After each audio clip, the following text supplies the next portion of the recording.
పాములు పట్టేటోడు పాము కాటికే పోయినట్టు ఫ్లిప్కార్ట్ ఎప్పుడు స్కామ్లు చేస్తూ ఉంటుంది. ఇవాళ ఫ్లిప్కార్టే పెద్ద స్కామ్ కాదు, లూటియే చేయబడింది. 1,26,00,000 స్కామ్ అయితే జరిగింది. బిగ్ బిలియన్ డేస్లో భాగంగా ఈ ఫ్లిప్కార్ట్ ఒక ట్రక్కులో తన వేర్ హౌస్కి తన పార్సిల్స్ను పంపిస్తూ ఉంటుంది.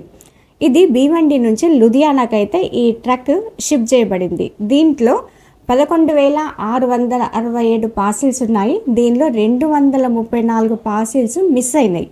అందులో 212 పార్సిల్స్ ఓన్లీ ఐఫోన్స్ మాత్రమే. మిగతా అన్నీ కూడా కాస్మెటిక్స్, క్లాక్స్, హెడ్ ఫోన్స్ ఉన్నాయి. ఈ ఐఫోన్స్ వర్తే 1,26,00,000 రూపాయలు. ఇందులో ట్విస్ట్ ఏంటంటే దానికి డిజిటల్ లాక్ ఉంది. వేసిన లాక్ వేసినట్టే ఉంది, పార్సిల్స్ మాత్రం మిస్ అయినాయి. అసలు ఏం జరిగింది అని చెప్పేసి వాళ్ళే అవాక్ అవుతున్నారు. మొత్తానికి ఫ్లిప్కార్ట్కు మాత్రం పెద్ద స్కామే పడింది. మరి మీరేమంటారు? కామెంట్ రూపంలో తప్పకుండా తెలియజేయండి.